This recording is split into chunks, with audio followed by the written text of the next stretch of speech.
Hello, everybody, and welcome to the first WTF is Real Estate podcast. Bear with us. Being the first one, we're going to be learning technology here, which is always fun. My name is Nathan Graham. I've been a realtor since December 25th, 2009. I'm a recruiter, and as a recruiter, I just wanted to sit here and help answer some questions that we keep hearing with my pal, Steevie. Hello, everyone. My name is Steevie Soucie. You may or may not know me from TikTok as the Realtor Girl on TikTok. Just like Nathan said, we are both recruiters, and we often hear the same questions from new recruits, from veteran recruits, whatever it is, but just things about real estate. So today we're going to dive into the first one ever and talk about common questions that we hear from brand new real estate agents, whether you just got your license or you're still in the process of studying. Basically what to do, what the steps are, what to expect, all that kind of stuff. We're going to help you guys out. Awesome. So we're going to dive right into it. Hopefully this only takes about a half an hour or so. And please, first and foremost, if you're watching this on YouTube, like and subscribe to this channel. We're going to be releasing these every single week. You'll have some great content. Some of it will just be about your questions, so ask questions. Some of it will be about feedback, news articles, whatever, things to do with real estate. Whatever is real estate. Yeah, real estate. Don't just expect one thing. It's going to be everything real estate related. So get ready. And I'm pretty confident we're going to agree on everything. So anyways, for the new agents out there, the very first question that we see a whole bunch is when to start interviewing brokerages. So I'll leave this one up to Steevie. Yeah, so this is a really, really commonly asked question. I know that for a lot of places, I'm going to speak obviously on Toronto, like we're in the Toronto area, the GTA. So speaking of our real estate course, which is through Humber College. And so there's a couple different groups and stuff that I know a lot of new realtors going through that program get to connect in. And it's one of the most common questions of, when should I start interviewing with brokerages? I'm on this course. Is this too soon? When should I start doing it? My response to that personally, I would say it's almost never too early. I mean, I would definitely wait till you get at least about halfway through at the bare minimum. But once you start getting to that point, I think it's never too early to start doing your research. Ideally, best case scenario is that you actually will have your brokerage chosen by the time you do actually finish your exams. And the reason for that is that if you have your choice and you know where you're going, your brokerage will handle everything for you for the registration process. So it makes your life a lot easier and saves you from having to do it yourself. So I would say once you get bare minimum about halfway through, at that point in time, you're pretty much good to start interviewing if you want to. Yeah, and even with that, sometimes even when you're a little bit earlier in the process, and you have a good connection in the industry, remember, they can help you along the way with a lot of the classes and courses, help answer questions, help really get established for sure. I know a few people who are brand new to the industry who I had the joy of really around the first or second course when we started chatting. Yeah. So it really isn't ever too early. And also gives you a good idea of who's going to support you through that process as well. Exactly. On top of that too, just like what Nathan was saying, a point that I missed is that if you do get connected with someone a little bit more early on and you kind of have an idea of where you want to go or just start doing your research, they can already start kind of including you in things. Obviously, there's certain boundaries of what you can do as an unlicensed person, but who knows what opportunities could come your way. You might even have the opportunity to shadowing. Shadowing, work as an admin for someone, while you're getting your license to kind of learn the ins and outs, even if it's just coming to certain training sessions and things like that. You can have the opportunity to do that stuff a lot earlier on. The interesting thing is I'm going to go a little bit of a different route with that because I agree 100%. You have to remember too, these brokerages are a business and you're their client. So much like anything, like when I went to go buy my truck or a car, I think you're going car shopping afterwards. So go car shopping. Everybody has the best car that's out there. And obviously not everybody can be the best. So getting into the process early, every brokerage is going to tell you, oh, we have great education, we have great culture, we have great this, we have great that. Getting to that process early is really going to help you find which ones really do. Yes. Right? Which ones are you supporting you on your way up and not just waiting until you become a paycheck to them, essentially. Yes. Which one's going to help educate you beforehand. So just kind of want to encourage you. This is your business you're owning, and your brokerage is your partner. And just that flat out. You want to make sure you have a good partner in your business. 100%. And I think that kind of brings us into the next question, which commonly is asked is, what questions should I even be asking brokerages? Like what does that look like? And we'll definitely dive into what you should be asking or some good ones to ask. But what I would start off to follow Nathan's point is that we also see quite often, and it's not from everyone, but we've seen it quite often, of a little bit of a misunderstanding, I think, of what that brokerage relationship actually looks like. And sometimes, and again, as a new person just studying for your license, you might not understand the industry as a whole yet, and that's totally fine. But please do not be fooled that every brokerage wants you. So you are very much interviewing brokerages when you go in. And so keeping that in mind, we do see it often, not that any, every brokerage is a good brokerage. Everyone has a right fit that is for them. But I find a lot of people end up at brokerages that may not have been their first choice, but they wouldn't have even known that because they had a connection with someone. And they end up saying, oh, I've already got a job lined up here because I know so-and-so. But do not be fooled. You can go really wherever you want to go. So do your research, take your time, interview all the brokerages. I wouldn't say land on somewhere before doing your research.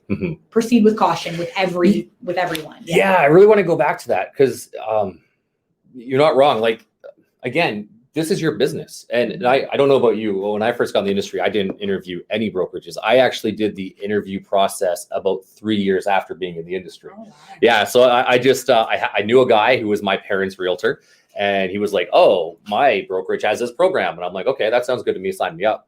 And then I had no idea what was out there. I was like 2 years later, and I'm like, I can't talk about what else is going on in the world. Yeah.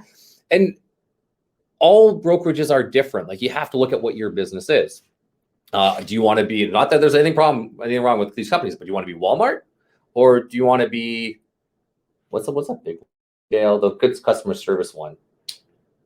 I don't know. A high-end clothing store. Clearly, I don't know these things. Do you want to be Tim Hortons? Do you want to be Starbucks? Do you want to be Honda? Do you want to be BMW? Like, these are all questions that your broker is going to help you decide. There are some brokerages when it comes to paying fees that are very cheap, and they offer very little services. They're going to allow you to go in, kill it at your business.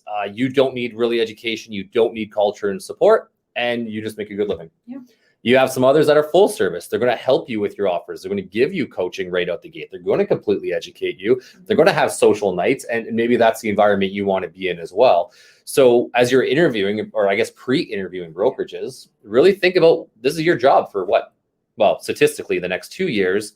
And if you partner with the right brand, the next 20 years. Yeah, absolutely. And so what I would say is, so going into that process of starting to interview brokerages, the things that I would really think about first and foremost is what is important to you in a brokerage. And again, sometimes it's hard to determine that as a brand new agent. You might not understand the industry as a whole, and there might be some, pieces of the puzzle missing for you at this point in time.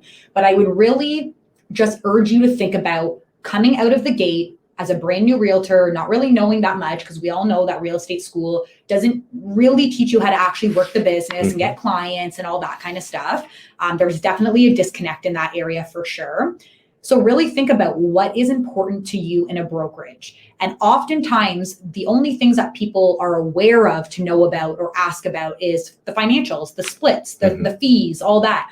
And do not get me wrong, all of that is very important. It's your business. You need to look at the numbers for sure. However, I can promise you the splits are not the most important thing. And I find people get way too caught up in splits. And if any of you listening to this have ever met with me or interviewed with me or anything about, I always say, do not get caught up on splits. So I can't urge that enough, because you really have to understand the structure of that business as a whole and why those splits are the way they are and what that money is going towards and all that kind of stuff to really make it make sense. Don't just get caught up on, oh, I'm getting a 90-10 right off the bat and that's great, because it's not always great. So that's what I would say. Really, really think about what is important to you in a brokerage, and whether that's training, whether that's education, whether it is just the splits, that's all you care about, whether it is, a social aspect, whether it's a well-known, whatever it might be. Really think about that before going into it. Yeah, I kind of like that too. So I'd say, so number one, because this is going to dive more into this. I want to talk about the splits. I love diving into this. Yeah. So once you establish the kind of business you want, right? And again, keep in mind, are you going to be a commission cutter? There are some people who make a living out of charging less than everybody else. That is a method of business. Do you want to provide a whole lot of services? Do you want to provide staging, photography, and everything else? Well, that's a different kind of business. So be in alignment with whatever brokerage shares those values. Because I'll tell you this, there is no such thing as a free lunch with any of these brokerages. Trust me, if they're giving it to you, they're somehow making money off of it. It doesn't matter which one you're with. I'll give you an example. Some brokerages like to offer free leads. How does that work out? Yeah, you're paying for it somewhere. And this is something that you'll get to know. So on the topic of the financials and the splits and the money, the two common ones that you're going to look at are your monthly fees and then your splits with your brokerage. And so one way or the other, maybe one gives you a better split right off the bat, but are you also paying a ridiculous monthly fee? Just to let you guys know the difference of what the difference between a monthly fee is and a split is your monthly fee is a fee that you are going to pay to your brokerage every single month, whether you are producing and selling or not. You owe that. It's like a bill. It's a monthly bill. Whereas your split is a portion that comes off each commission check that you get when you actually do sell and do a transaction. So those are kind of the differences of those, and they all kind of go towards different things and work out in different ways. But again, people get caught up on getting a really great split right off the bat, but then are paying like upwards of $800 a month in monthly fees, whether you're selling or not. Like imagine as a brand new agent walking into that, having really no money and having to pay $800 a month and not doing a single deal or making a single dollar. It's crazy. And there's a little bit of investment. So this kind of goes back to that split conversation too. Maybe they offer you really good splits and maybe they offer you very little money.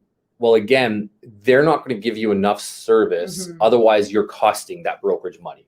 So it just sounds like a good deal and they're going off pure volume. A lot of brokerage hope you come in, hope you become a rock star. We'll tell you whatever you want to be a rock star. We'll make it super cheap.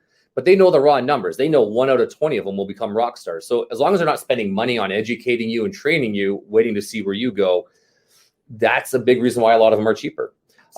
You do have some brokerages that their splits are a little bit more substantial. They seem a little bit higher, yet you don't pay it if you don't sell. And that might be another model that might make sense to you to say, hey, listen, they're going to be vested in your production. They're vested in your success, because if you're not successful, then they have wasted a whole lot of time, money, and energy on nurturing you. Absolutely. So to your point, don't be afraid of what seems to be a bigger split versus a smaller one. Look at that background.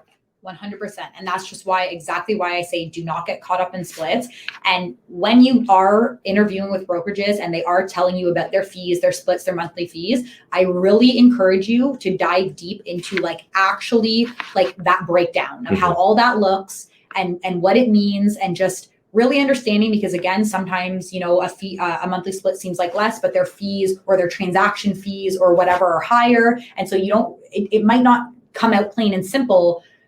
They might not explain it to you completely out front, plain and simple, this is how it actually works. But in one way or another, they're still making the exact same amount of money off you as a brokerage that charges a higher split or whatever it is, right? So again, you are a profit source. That is what we are to brokerages. Now, I want to be very clear. There are some awesome brokerages out there among all different brands. You still might be a profit source, but they might treat you very well. It's a big difference between working at Apple or working at Google versus working at GM, the way you get treated and benefits you have. And so that's kind of what you want to be looking for in that regard. Yeah, it's your partner, like you said, right? So, as a partner, you might be bringing money into the company. Let's say you look at it as a partnership. You guys run a business together. You may be going out and working your butt off and bringing in and making big dollars for the company, but your partner's there to support you and give you a lot to succeed and give you all the tools and the resources and handle a lot of stuff on the back end and do all that to make it so that you are able to go out and make those big bucks, right? So exactly. Yeah. And kind of when it comes to those splits, ask what you're getting for it. Okay, so some of this is just experience, but I can tell you on a Saturday evening when you go to book a showing and you get sent to an answering service, you just want to pull your hair out because you're not getting a response. Well, not all brokerages are full service brokerages. Some people only have staff that get in, say, around 10 a.m. and leave around 3, maybe 9 to 5, and then they don't work weekends or evenings. Some are 9 to 9, open every evening and weekend. And if you're only thinking about the one deal, then maybe it's okay to get away with someone who's not full service. If you're thinking about the long term for your clients, though, you want to provide the best service possible for that. So just be careful when you look at some of the discounts that you're getting out of it, because you might be paying for it in other ways. Yeah. And to that exact point, because that's a great one, Nathan, of just even certain hours that business operates and stuff like that. Just think about it from the perspective of, again, let's say you're a brand new realtor listening to this. You've never even showed a house before. So at this point in time, it might not be the obvious thing to think about. And I get that. And that's why I keep mentioning you might not fully understand the real estate industry as a whole yet, and all the kind of components and aspects that go into being a realtor. But just imagine that you have your first client, you have your first opportunity to work with a buyer, and you go to show a property. Maybe they contact you pretty last minute or whatever it is, and you're trying to book a showing for Saturday evening. You want to get working with this buyer, and you go to call the brokerage and you're trying to book a showing, and you cannot get in touch with anyone. You cannot book that showing, or it's like pulling teeth to just try to make this happen. And now your time's running out, like whatever it might be. Just imagine the frustration as a realtor on that end, right? And it is frustrating. And so that's why I say proceed with caution when making decisions, because I would say if that's the situation, and as a realtor, you would be frustrated with that. A lot of other realtors will be, your clients will, because imagine too, now being a realtor at that brokerage, you may potentially have had the clients that would have been the buyer of that property, but they couldn't get in for a showing because your office was not open during those hours. That reflects poorly on you. Yeah. And on the reverse side, if you're the listing agent, so maybe there's some explanation to kind of go on this. I was just thinking that maybe we jumped a little bit of an explanation. Yeah. So when you have a full service brokerage and I want to book, let's say I'm booking a showing on Stevie's listing, I call up the brokerage and I say, hey, I want to book a showing for 123 Main Street. That brokerage then calls her clients, which then get back to the brokerage, which then confirm the showing. When it's an answering service, I call up and say, I want to book 123 Main Street. That page goes directly to Stevie. They don't call the clients on your behalf. Now, I know this might shock you, but we occasionally like our evenings for families and outings. Might have had a few adult beverages while we're out. The last thing you want to be doing is calling and confirming appointments while you're on that finally good Tinder date. It's just going to spoil absolutely everything. So that's what we're talking about, and why it's kind of not good on either side, unless you're cool with managing that. If you're cool with managing that, then it's a great way to save money. And also, when we say cool with managing that, we also mean like are going to manage it and do it effectively. Because again, just like Nathan was saying, like you never know if it goes to your email and it's after hours and you're not like a maniac checking your email every 5 minutes. How much time has passed when you even see that email? Is it too late now? Is it now, 9, 10 o'clock at night, and that showing is obviously no longer going to happen? Your sellers are going to bed for the night. And you know what? And there's a missed opportunity right there. So it's not just, oh yeah, no problem, I could manage that. Like really think about it. Can you really manage that at a high level to the point where you're not going to be dropping the ball for your clients? Right. And as we record this right now, we're in an extremely hot market. And I was in the 2017 market when it was extremely hot. And I can tell you this, when we hit a wall, it is going to hit a wall. And there were a lot of homes that after we hit that wall, I was selling for 70, 80, 90,000 over asking still, because we got that second offer. It wasn't 7, it wasn't 10, it was 2.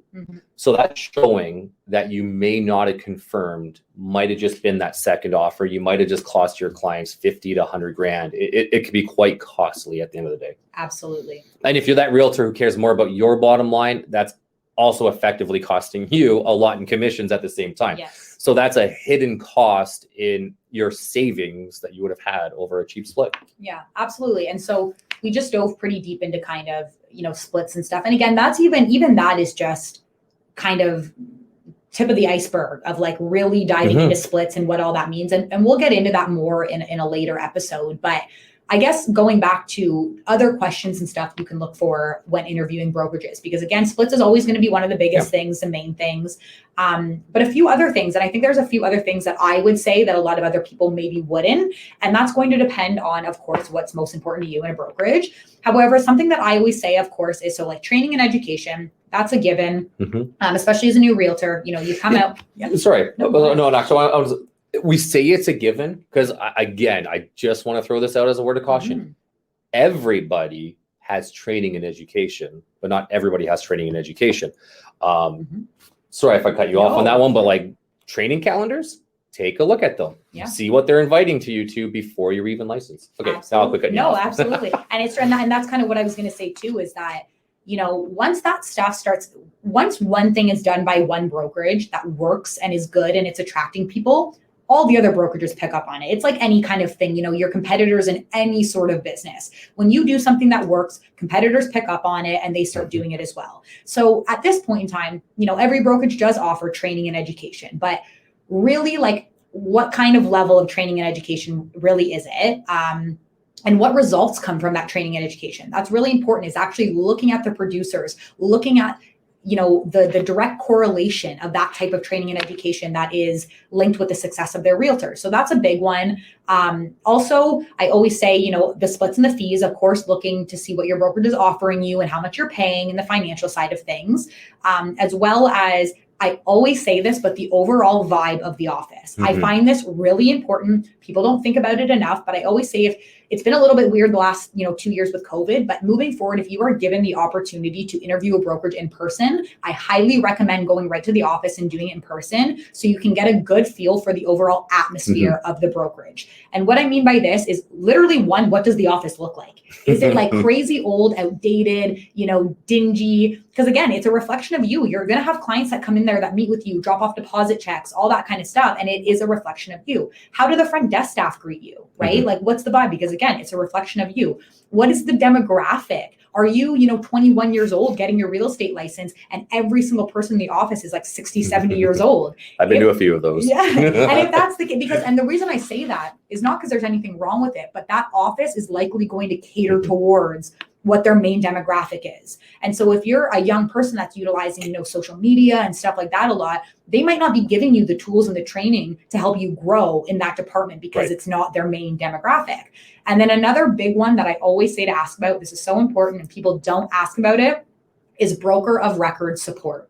I say this all the time. Yes, every office has to have a broker of record, but there's a lot of bad brokers of records out there. And there are many people you could ask them who their broker of record is, and they couldn't even tell you. Yeah. And that is wild. And just to clarify for you guys, a broker of record is someone, an office has to have one to open up. It's essentially the person that handles kind of the legality side of things. Like, for example, if you ever have a deal that goes sideways, which I promise you will at one point in your career, happens to the best of us, they are going to be the person there to support you when crap hits the fan, for lack of better words.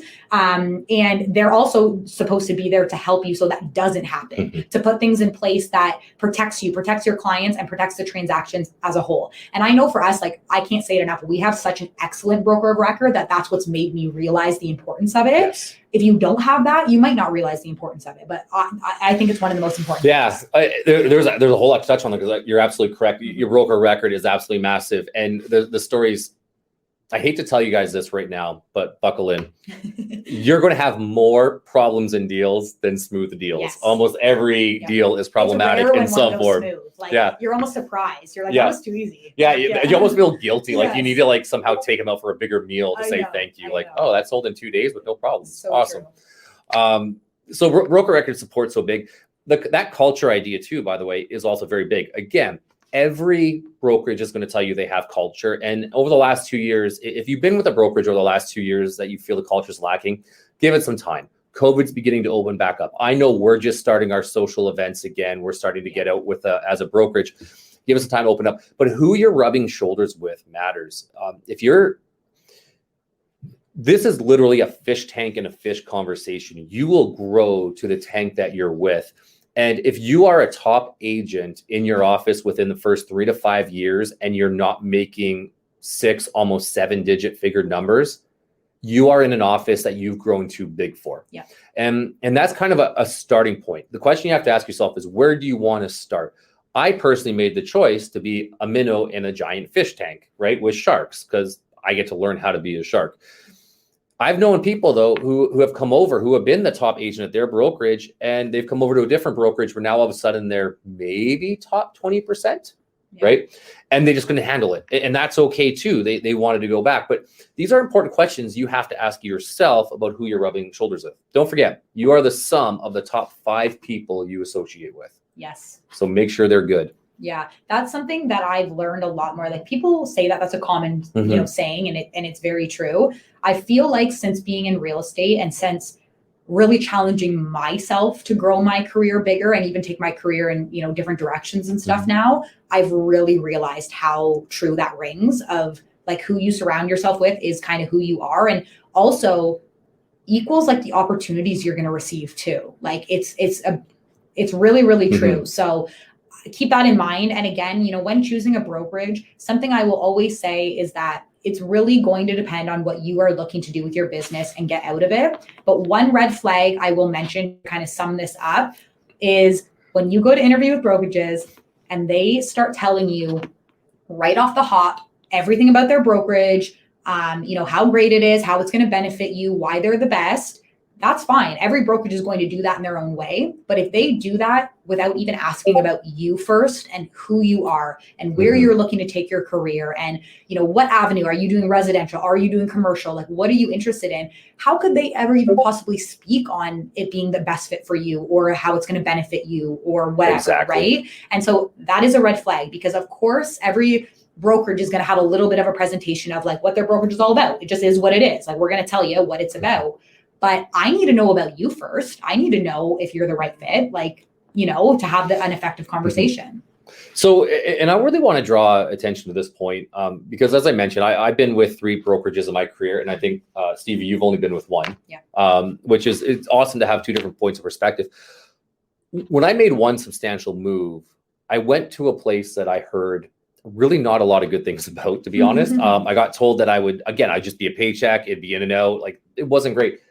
It was phenomenal. I loved it there. If it wasn't for a different life opportunity, I would have probably stayed there. So just go explore things for yourself.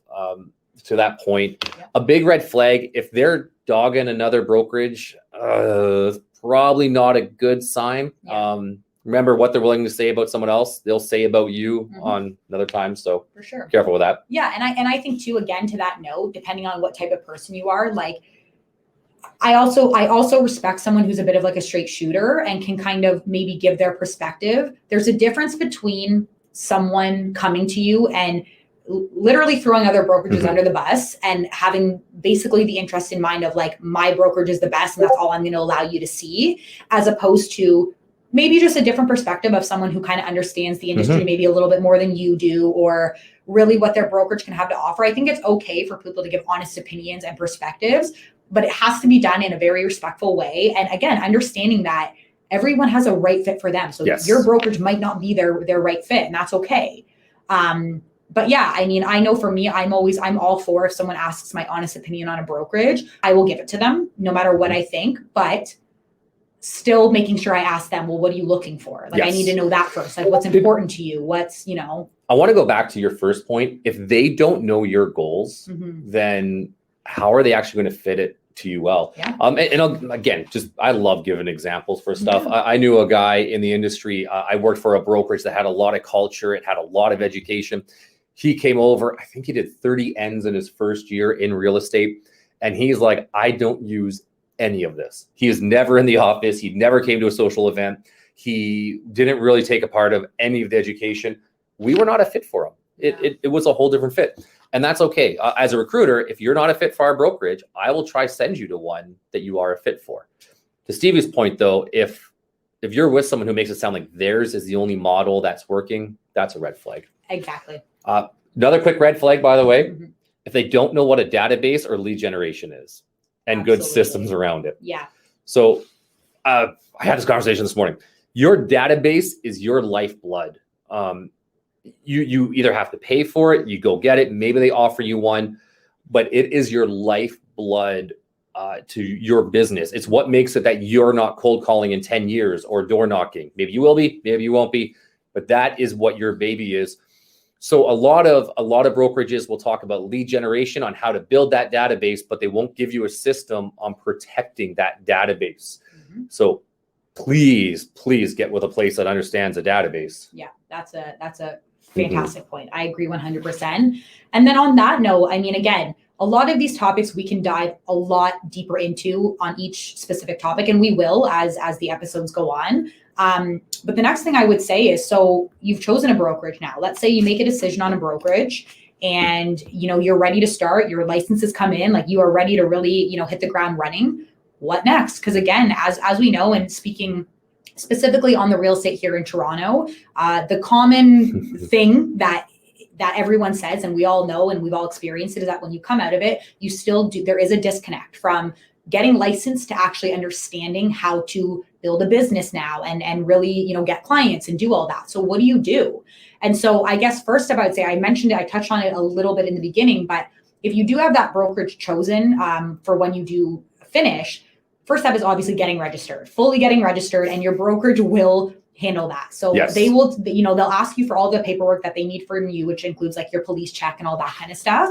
And they'll send it all over. They'll deal with RICO. They'll do all of that for you so that you actually are an officially registered salesperson and you're allowed to start trading in real estate. And that does take a couple of weeks. So it can, yeah. It's important to mention that because, there is a little bit of time there where you got to get things set up and get going. And in that time, while you're waiting for the registration and everything to come in, that's usually a good time to start on your headshots and getting your branding done and all that kind of stuff. And to speak on branding, depending on what brokerage you go to, some are a lot more free with what you're allowed to do and encourage you to really make branding your own. Others are more strict with, staying within their kind of branding. So it just depends on what you choose. But no matter what, and you learn this in school, there is always going to be certain RICO requirements around putting certain logos on your business cards and all that. So I would suggest if you are ever going to get your cards or anything done off something like Vistaprint, which is fine, just make sure you have your broker of record or someone go over it before you actually. There's that broker of record again. Yeah, there you go. Before you actually spend the money and order hundreds of them, because if you get them back and they're non-compliant, well, even if they were cheaper on Vistaprint, you still wasted X amount of money that you can't use now, right? So just make sure you have all that in place and that's all correct before you spend money. And I see a lot of people really stress about their branding. Okay. I love this. I'm a branding guy. If you ever see, I love branding myself. Does being with a brokerage with a giant brand help you? Yes, it will help you in some regards to your business, and it'll not help you in other regards to your business, i.e. you're promoting a big brand, but not yourself.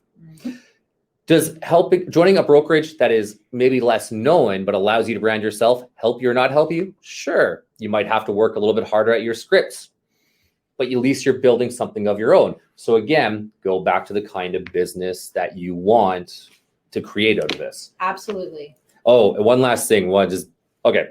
And when you pick your email address, first of all, please do not use a gmail.com account. I refuse to use any service that has a gmail.com account. 1 cent a year, go to GoDaddy.com, pick a domain name.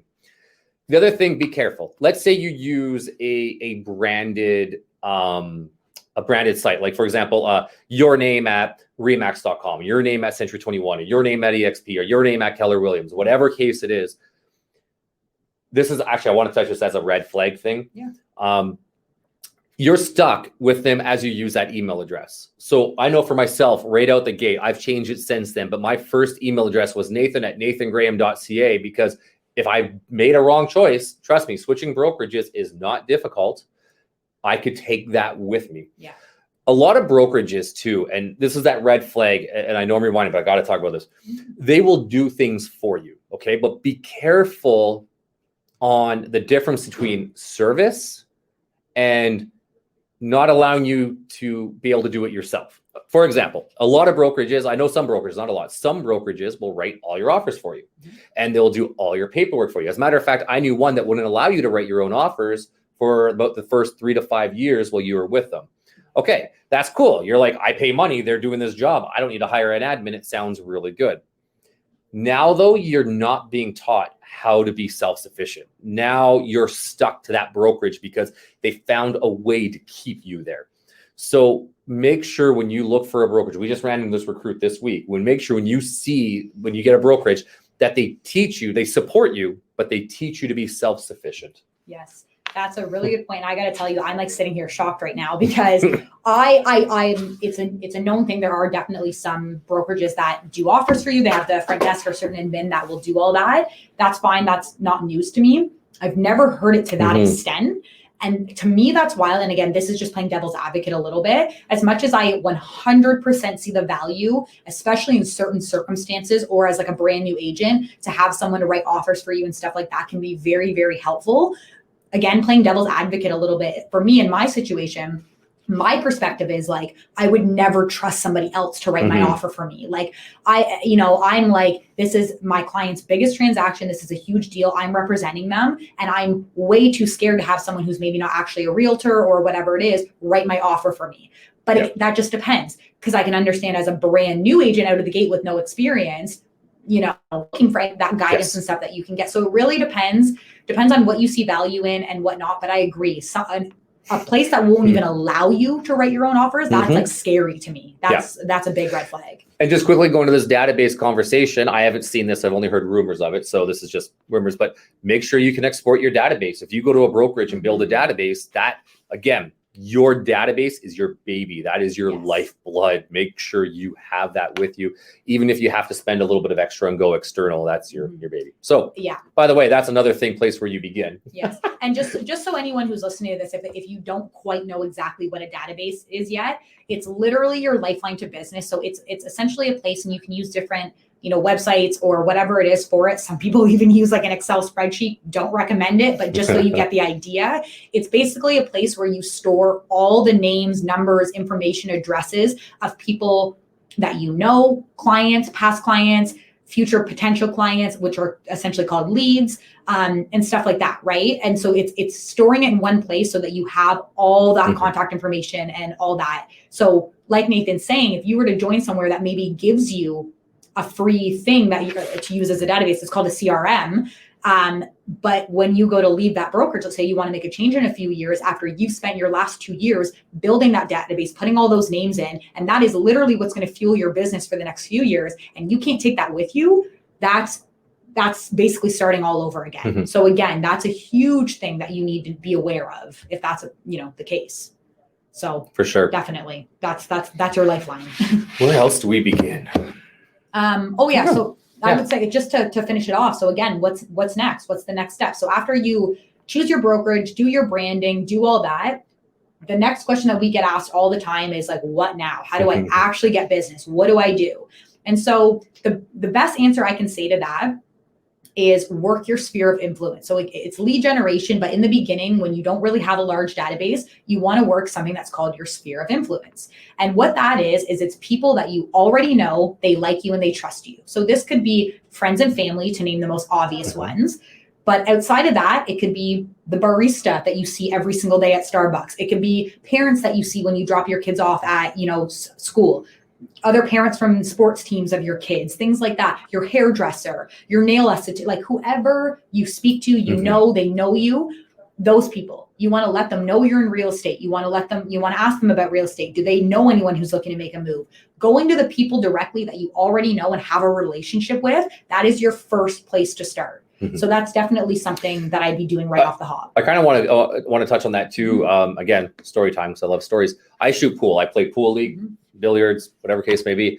I think this year alone, I've closed 7-8 deals from a pool league I was in a few years ago. That sphere of influence, if you're a social person and you want to feed that database, get into groups, figure out what your hobbies are, start thinking about this stuff now. Be like, you know what? I've gotten more than a couple deals just because instead of in lieu of an office, I used to go grab a pint, watch the Jays game, and I do all my data entry at the pub.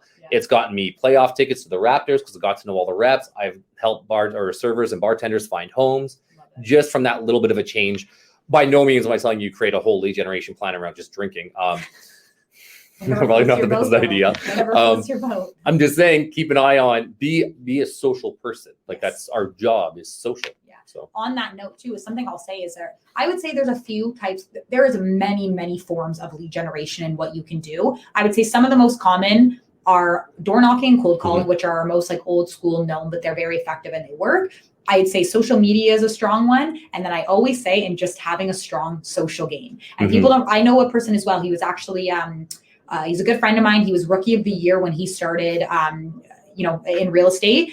And same thing. He didn't door knock. He didn't do any of that, but he was in a dart league. He was in a poker league. He was in a pool league. He did all that kind of stuff. And he just had a strong social game. And that's where he got his business. Gee, how did you make $250,000 last year? I don't know, drinking, playing pool, shooting darts. Yeah. It's a rough life, Yeah. But like, seriously. So it just depends, but you got to do that stuff, right? Like if you're if you're not someone who is involved in maybe like sports or whatever, maybe you don't have kids that are involved in sports, you either got to get into that stuff and kind of step out of your comfort zone, or maybe a different form of lead generation is the way to go. Make sure you become a little bit aware of a little bit of everything. I like sports, so I talk to people about sports a lot. I do not like the Real Housewives stuff or the Bachelorette, but I'll tell you this, I keep up on the Bachelorette. So when I have that weird conversation, I can throw something into it. Yeah. So just keep an eye on all these little extra things, trends, and everything else that's going on. Yeah, for sure. And then, so again, just to continue on, I know we'll there's so much we can dive into on each and every topic. But yeah, working your sphere of influence, that's really the place to start, starting to build that database, keeping in mind, guys, that your first year in real estate, your first few years in real estate, we know they're rough. They really are. There's going to be some pain involved. You hear it time and time again. And I just want to make it really clear that the reason why is because that first year is very much just your building year. A lot of leads and stuff that you are going to get naturally are not going to play out for a few years. So there's going to be a period of time where you're doing a lot of the legwork and you don't feel like you're seeing any results from it. It is going to come. All the work that you are doing right now is fueling your business for the next few years to come. So just don't ever get discouraged and keep doing it. But that's why the first year is rough, because it's a building year. So just know that going into it, be prepared. Don't feel like the efforts that you are putting in aren't doing anything. They are. It's just you're getting the momentum going. It just hasn't launched yet, but it will. And on that note, something else that I would say is I lost my train of thought. I'll just quickly touch in on that one thing. One of the harder things in this industry is exactly that. We are always forward moving and forward thinking. Like, for example, we're November 8th today. It's my dad's birthday. Happy birthday, Dad. It's November 8th today. Our business planning clinic was last week for 2022.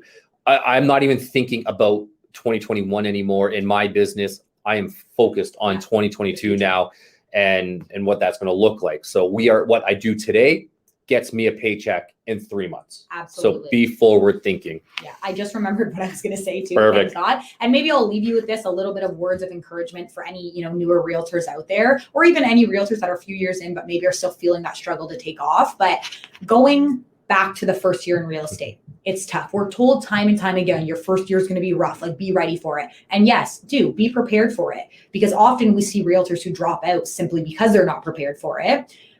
So be prepared. However, every year, most brokerages have like an awards gala, right? We look forward to them every year. It's kind of what we work. It's sort of just that validation of what we worked our butts off for all year. It's like my favorite time of year. Yeah. And it's always a good time. It's fun. It's, nice to just kind of pat yourself on the back a little bit. But one thing our brokerage does is we have every single year, we have a Rookie of the Year award. And so something I always tell new agents when I'm speaking with them is, definitely be prepared for your first year to be tough. It's probably going to be, this is why, don't give up. However, there's no reason why you can't be that Rookie of the Year, right? And every single year, there's that one person that just takes off. For whatever reason, they just hit the ground running. There's no reason why you can't be that person, right? So yes, be prepared for the worst, but put that on your vision board, be ready for it and strive for that. And there is no reason why you can't have a killer first year in real estate. Doesn't mean, it's not a guarantee it's going to be the worst year ever. It could be great. You never know. And have fun too. It's an awesome industry. All right. Anything else to add? No, I think Look at that. We're like 44 minutes. Are we? Perfect. Yeah. Okay, yeah. All right. I don't know what next week's going to bring. I know we are going to be talking about lead generation. I know we're going to be talking about how to build teams. This is going to be for newer agents as well as experienced agents. We want to run the whole gambit. We're talking about mindset, goals. We'll just keep it going. Thank you so much for tuning in. Please, I think I speak for both of us. Again, I'm Nathan. That's Steevie. Please reach out if you guys have any questions at all. Shoot it on the page. If you just want to grab lunch and kind of chat about what that future looks like, and for us to make sense of all this, that's exactly what we're here for. We both have a desire to see you grow. So absolutely. All right. Looking forward to seeing you guys next week. Until next week, have a great day.